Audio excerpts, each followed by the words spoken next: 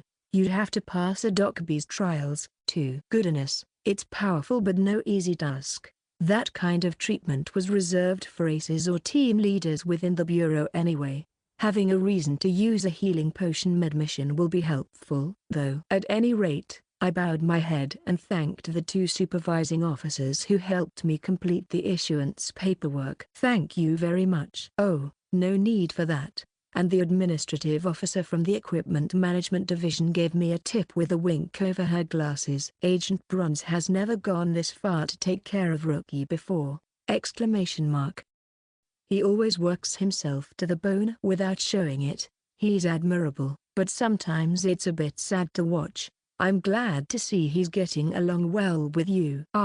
Thank you. Don't mention it. Whether we were really getting along or not, I wasn't sure, but after spending time with him today, he definitely seemed more courteous and attentive than I'd expected. Maybe he had time to sort out his thoughts while I was hospitalized. Maybe he decided he should treat me decently, even if it's uncomfortable, since he kind of owes me his life. Either way, I was genuinely grateful. On our way back, Agent Bronze had said this to me. It may take time, but someday. Let's find you a personalized Docby flame of your own, too. Thank you, sir. It was honestly kind of fascinating. I couldn't help but wonder what form mine would take.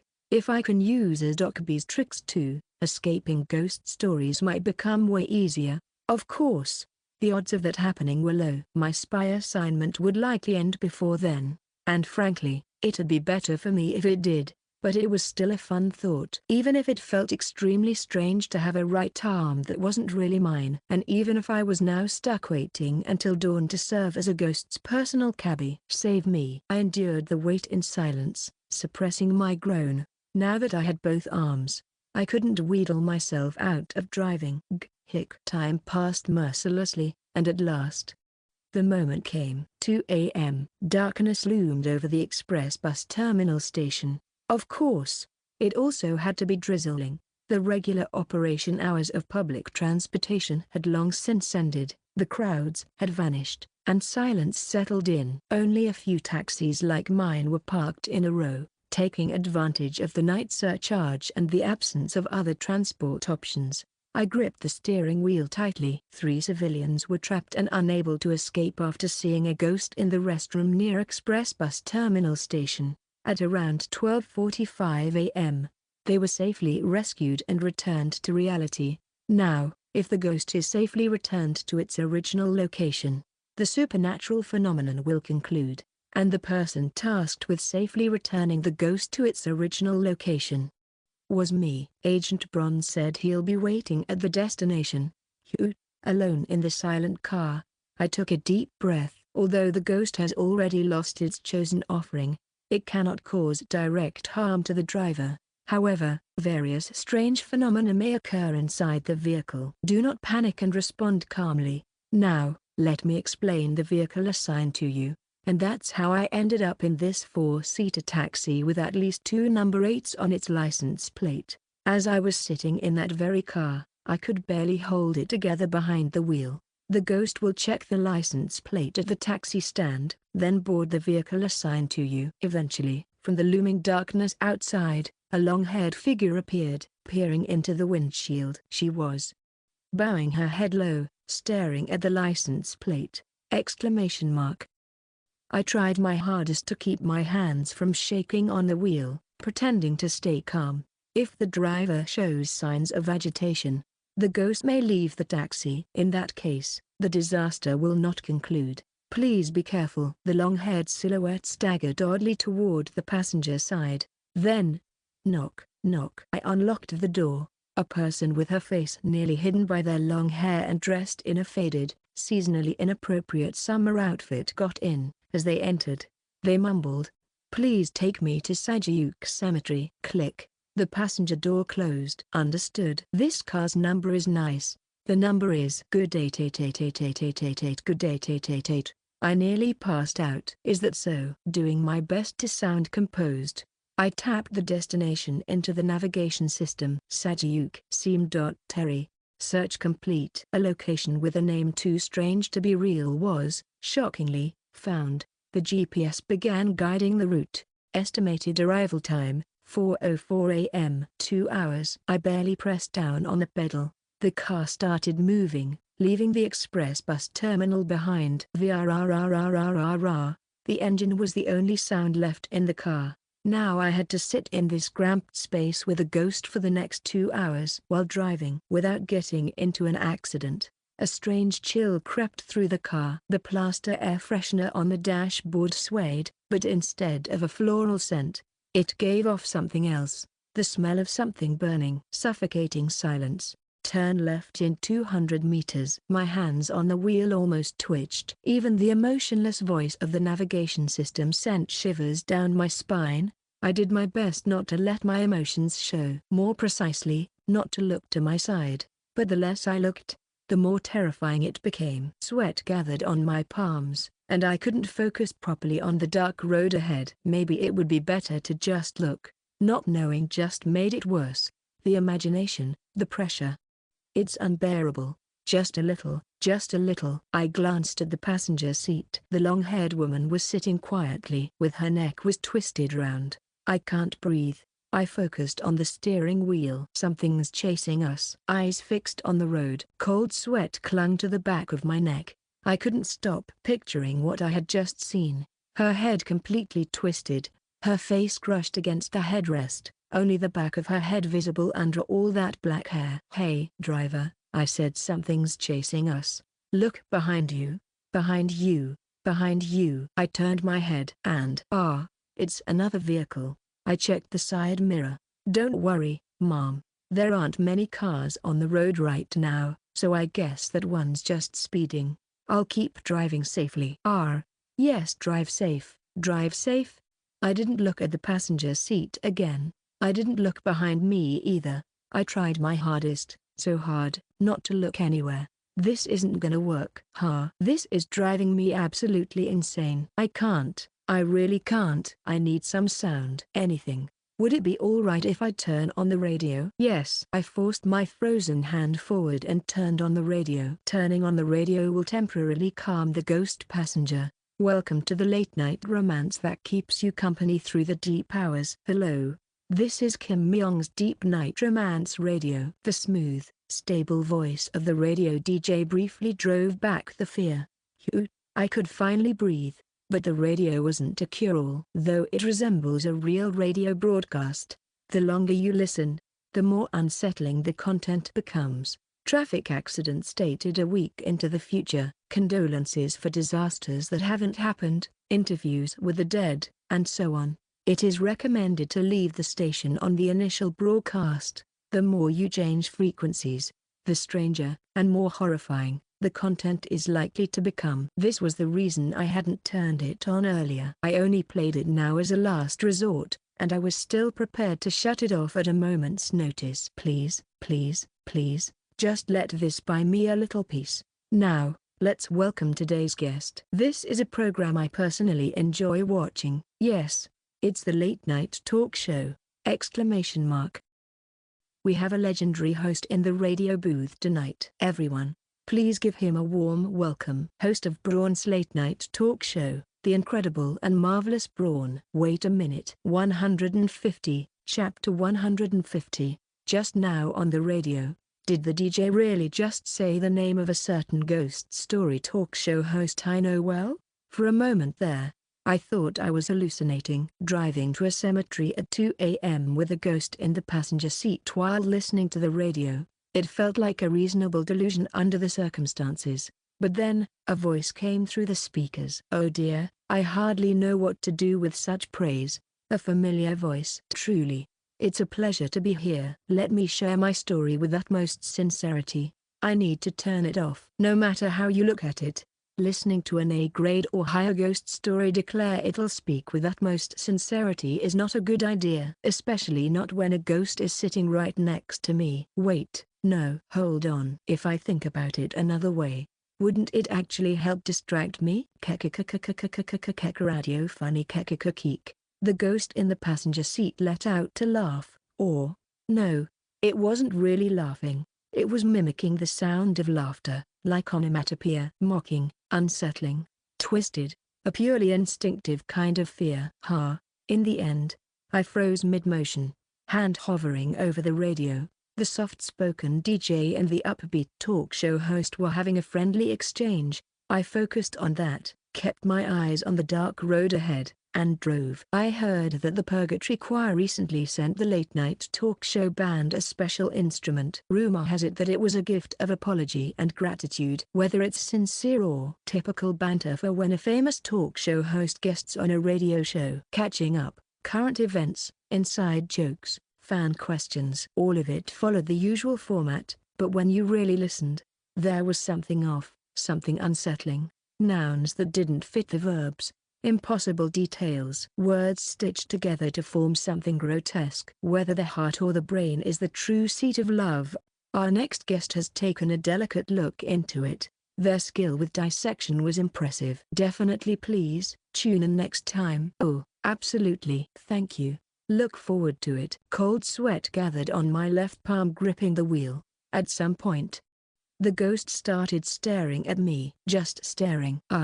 Are you enjoying it? I asked if it's fun. I'm sorry. I was trying to focus on the road, so I only caught bits of it. But the host really is a smooth talker. I'm going insane. And the broadcast continued, sweet and calm.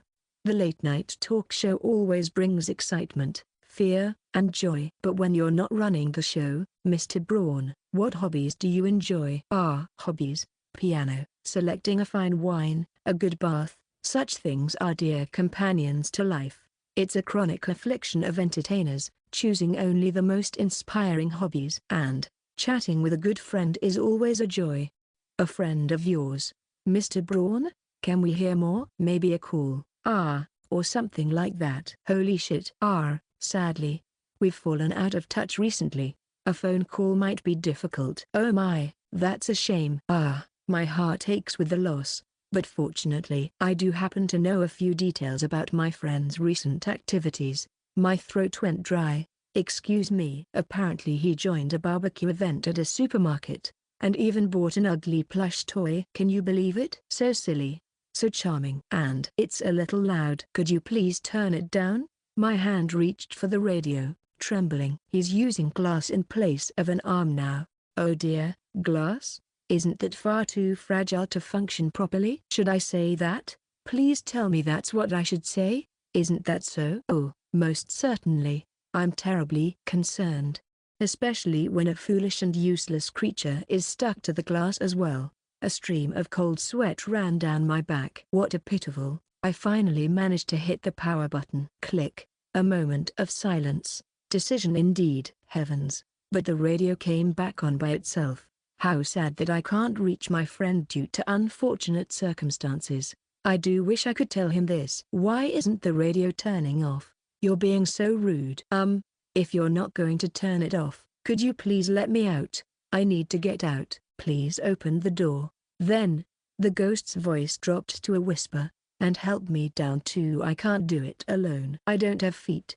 Can we confirm if it's possible to reach him? I turned my head. Only then did I see it. The ghost in the passenger seat had no legs. More precisely, both legs ended in ragged, torn stumps at the ankles. It was just pretending to walk by dragging those along. I can't walk on my own.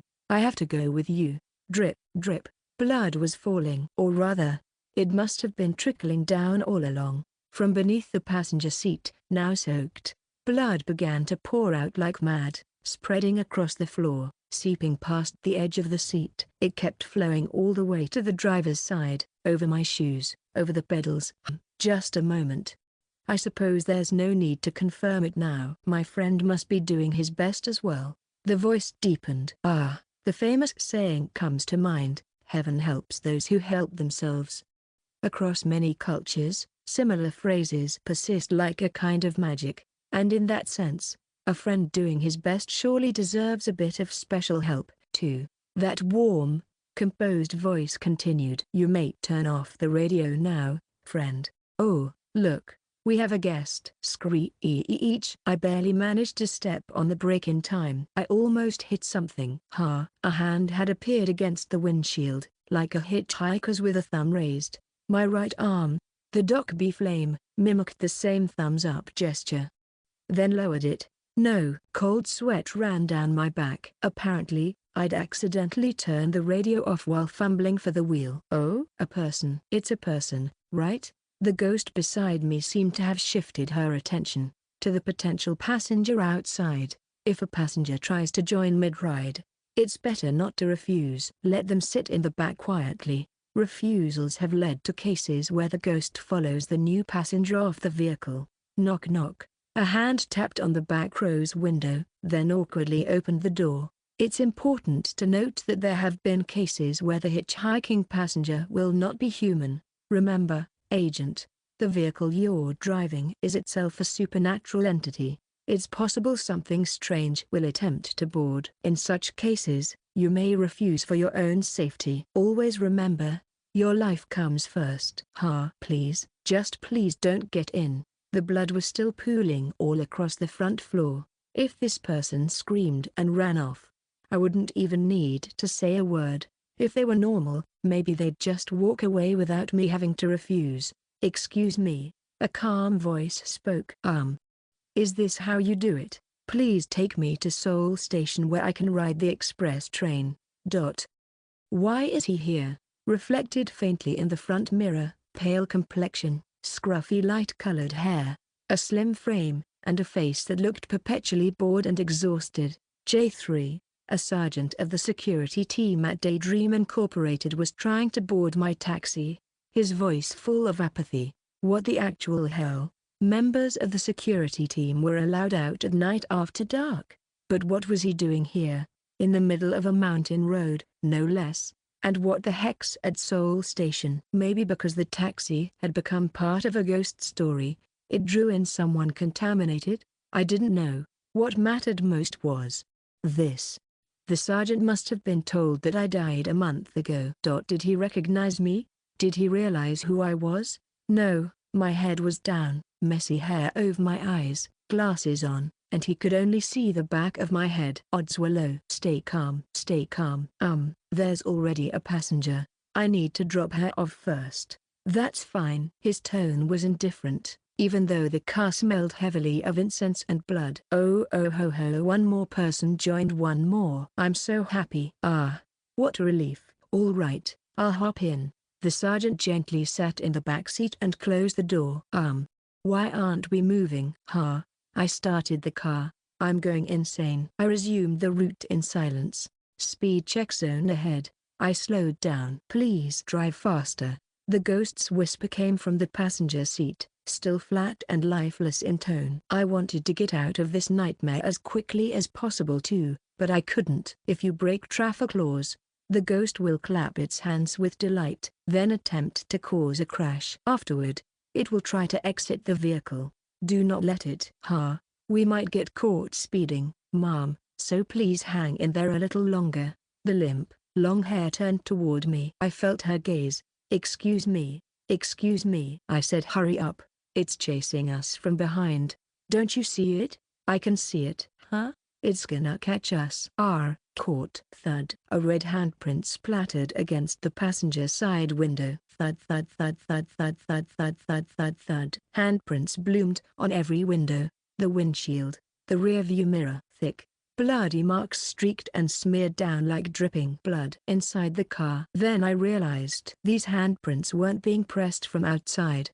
They were being stamped from within, as if something inside was slapping the windows, trying to get out. A chill of sweat ran down the back of my neck. The ghost in the passenger seat began to tilt her head. Tilt and further, unnaturally, until up and down reversed. Her chin pointed toward the roof, and her mouth came into view. "I want out." "Hurry, or I'll get out." "Hurry, drive fast." Ahem. A soft cough echoed from the back seat. "You are quite rude." A massive black tongue shot out from behind the passenger seat, dripping saliva as it swallowed the whole seat in one gulp. Exclamation mark. Crunch. The ghost's long black hair snapped as a monstrous tongue, jagged teeth jutting in all directions, and a twisted eyeball with a long snout engulfed the entire front seat. "Rude little lamp pig." "Red child." The beast grew larger. Its gaping maw started creeping toward the driver's seat. Sharp claws unsheathed. My hands on the wheel trembled, and then, at that moment, approaching destination, I managed to speak. "We're almost there." The shadow paused. Silence. Stillness. And then, sorry. Everything vanished. The interior of the car was completely empty. The grotesque, inhuman maw, gone. As if none of it had ever existed. Only a hollow, eerie silence remained. The ghost in the passenger seat was still there. She sat blankly, dazed, staring into space, as if under a spell, which was unsettling in its own way. Suppressing the crawling sensation up my spine, I barely maintained steady driving. A few seconds later, "You have arrived at Sagyuk Cemetery." This concludes the navigation guide. The GPS stuttered and shut off, in the middle of a mountain road. The headlights illuminated a sign just ahead. "Danger. Beware of falling. Do not lean or climb." There was a cliff ahead. Holding back trembling, I reached to unlock the passenger side door. "We've arrived, Mom." As I slowly turned my head, there was no one in the passenger seat. No pool of blood below. No burnt scent. No eerie laughter. If the ghost disappears at the destination, you've successfully completed the mission. Signal the handler waiting at the site, then surrender the taxi to a purification specialist before sunrise. Thank you for your service. I finally let go of the steering wheel. Just then, someone gently tapped on the driver's side window. Knock knock. "It's Agent Bronze." "Just a moment." Officer." After addressing Agent Bronze as a police officer instead, I hurriedly rolled down the window and stuck my head out, lowering my voice as I glanced toward the back seat. "There's another passenger!" Exclamation mark. "I'll drop him off quickly and come right back." Exclamation mark. Understood. Fortunately, Agent Bronze seemed to interpret my panic as a rookie agent flustered by civilian involvement, and let me go. I raised the window and drove away from the strange cliffside. In the side mirror, I caught a flash of something bizarre gleaming at that Sagyuk Cemetery. I did it. I didn't pass out. I had nearly screamed at the ghost mid-trip, begging her to please kindly get out. My hands are still shaking. It had been a nightmare, but at least it was over without a crash or death. Now, I just had to drop off the sergeant. "Right," he said. "Soul Station, right?" I could just babble on about seeing a ghost along the way. Play it off like nonsense. I glanced at the back seat. Still, that thing earlier. It was terrifying, but in the end, it helped me. If things were still the same, I probably would have stopped by with a thank you gift or something. Like donuts, the kind the sergeant liked. Now though, he wouldn't even recognize me. So I should just chatter on about ghosts. Play my role as the cab driver. And, so you were alive. What a relief.